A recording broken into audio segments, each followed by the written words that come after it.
Hello everyone. আমি কি করছি বল? আমি জল পান করছি তো নাকি?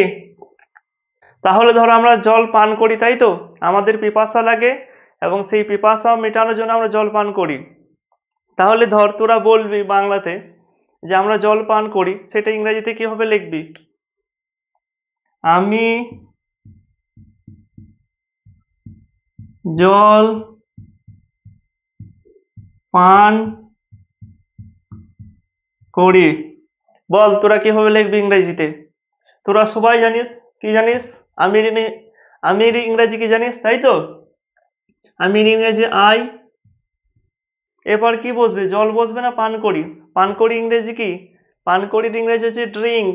এবং তোরা সবাই জানিস যে এই শব্দগুলো দিয়ে কোনো কাজ করানো বোঝানো হয়, সেই শব্দগুলো কি হয়? যে একজন কাজ করে তারপরে বসে তাই তো। তাহলে ধর এখানে একজন আছে, কে আছে? আই, অর্থাৎ আমি আছি। আমি কাজ করছি, কি কাজ করছি? জল পান করছি। তাহলে আমার পরই জল পান করা বসবে, কি বসবে? I drink. তারপরে কি আসবে? তারপরে আসবে ওয়াটার। আই ড্রিঙ্ক ওয়াটার, তাই তো। কিন্তু ধর এখন আমি জলটা কি করছি? এখন পান করছি, তখন কি বলবো? এখন জলটা ধর আমি কি করছি? পান করছি। তাহলে পান করা কাজটা চলছে তো তাই তো। তখন কি বলবো বল?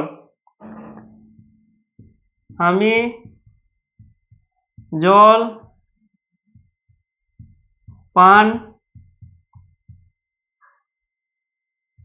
করছি। এখন দেখ জল পান করা কাজটা চলছে, তখন কিভাবে লিখবো? তখন লিখবো আই এম ড্রিঙ্কিং ওয়াটার।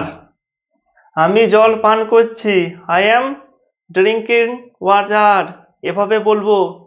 এবং এ সম্বন্ধে এভাবে কিভাবে লিখবো, কোনটা কিভাবে লিখবো, সব কিছু আমরা পরবর্তীতে জানবো।